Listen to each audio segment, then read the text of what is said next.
அன்பான வணக்கங்கள். இன்றைக்கி நாங்கள் பார்க்க போகிறது மிகவும் ஆரோக்கியமான இருமல், சளி, தொண்டை வலி, காய்ச்சல் எல்லாத்துக்குமே சிறந்த நிவாரணியாக இருக்கக்கூடிய வெத்தலை ரசம். இது எப்படி செய்யலாம்னு சொல்லி இப்போ பார்க்கலாம். முதல்ல மிளகு 1 டீஸ்பூன் எடுத்துருக்கிறேன். இதை நீங்கள் மிக்சியிலையும் திரிச்சு கொள்ளலாம். சீரகம் 1 டீஸ்பூன், ரெண்டையுமே பொடி பண்ணணும். ரொம்ப பவுடர் பண்ண தேவையில்லை. முதல்ல நாங்கள் சீரகத்தையும் மிளகையும் தூளாக்கினதுக்கப்புறம் பூண்டு சேர்க்கணும். முதல்ல சேர்த்தா மிளகும் சீரகம் தூளாகிறது கஷ்டம். இப்போ ஒரு 6-7 பெட்கள் பூண்டு நான் தோலோடு சேர்த்து போட்டிருக்கேன். இதையும் இடிச்சு கொள்ளணும். ரொம்ப மையாக்கவும் முடியல, கொஞ்சம் கொரப்பாக இருந்தாலே போதும். இதை நாங்கள் எடுத்து வச்சுக்கொள்ளணும். அடுப்பில் ஒரு பாத்திரத்தை வச்சு அதில் 1 டேபிள் ஸ்பூன் நல்லெண்ணெய் விடுறேன். நல்லெண்ணெய் சூடான பிறகு 1/2 டீஸ்பூன் கடுகு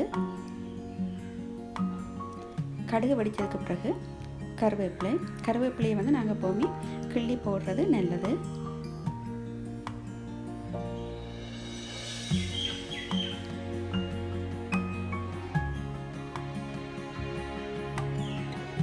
சித்தல் மிளகாய் 1, நான் அதை 2 ஆக்கி போடுறேன். இது கூட நாங்கள் இடித்து வச்சுருக்க அந்த மிளகு, சீரக, பூண்டு கலவையும் சேர்த்து ஒரு 2-3 நிமிஷம் வதக்குவோம். வெத்தலை எங்களோட வாழ்க்கை முறையிலேயே, எங்களோட பாரம்பரியத்திலேயே மிகவும் முக்கியமான ஒரு இடத்தை பிடிச்சிருக்கிறது.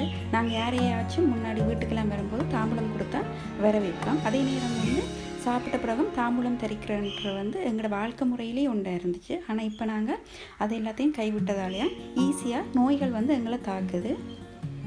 இப்போ 2 நிமிஷம் ஆனதுக்கப்புறம் பெருங்காயத்தூள் ஒரு 1/2 டீஸ்பூன் சேர்த்துக்கொள்கிறேன். இதையும் ஒரு 30 செகண்ட் கலந்து விடுவேன்.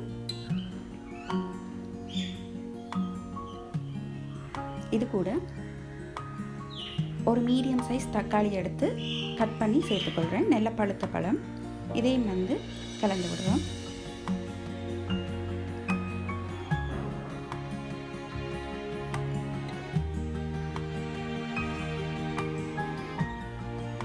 இதோட 1/2 டீஸ்பூன் மஞ்சள் தூள்,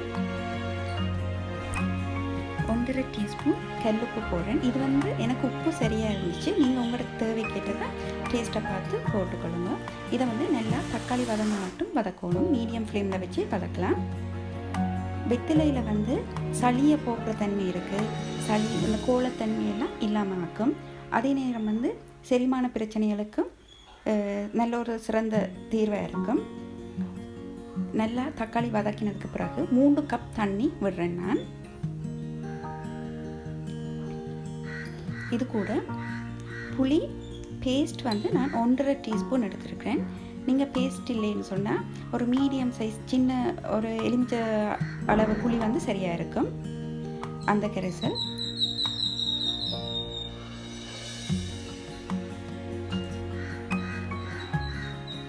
இது கூட 4 வெத்தலை நான் மீடியம் சைஸ் எடுத்துருக்கேன். வெத்திலையோட காம்பை கிள்ளி எடுத்துட்டு, காம்பு சேர்க்க வேணாம், வெத்திலையை சின்ன சின்னதாக பிச்சு சேர்த்து ஒரு 5-10 நிமிஷம் நாங்கள் கொதிக்க விடுவோம். மீடியம் ஃப்ளேம்லேயே வச்சு நாங்கள் கொதிக்க விடணும்.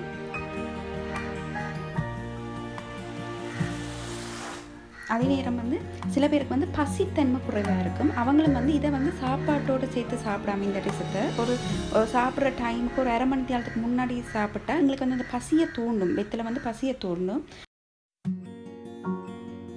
ரசத்தை ஒரு 1/2 மணி நேரத்துக்கு முன்னாடியே குடிச்சிட்டு அதுக்கப்புறம் சாப்பிடும்போது கொஞ்சம் சாப்பிட சுகமாக இருக்கும். சாப்பிட்டவங்களுக்கு சில நேரம் செமிக்காது. அந்த செரிமான பிரச்சனை உள்ளவங்களுக்கு வெத்தலை நல்லதாக இருக்கும். அதோடைய தான் முன்னாடியெல்லாம் சாப்பிட்ட பிறகு கண்டிப்பாக வெத்தலை தாம்பூலம் தரிப்பாங்க. அது ஒரு நடைமுறையாகவே வச்சுருந்தாங்க.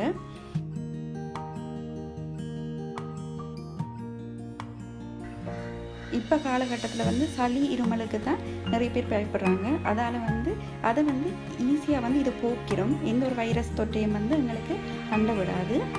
அதால் நாங்கள் இது கிழமையில் ஒரு 2-3 தடவை செய்து சாப்பிட்டு கொள்ளலாம். குழந்தைகளுக்கும் இந்த ரசத்தை கொடுக்கலாம். பெரியவங்களும் வந்து இதை தாராளமாக சேர்த்துக்கொள்ளலாம்.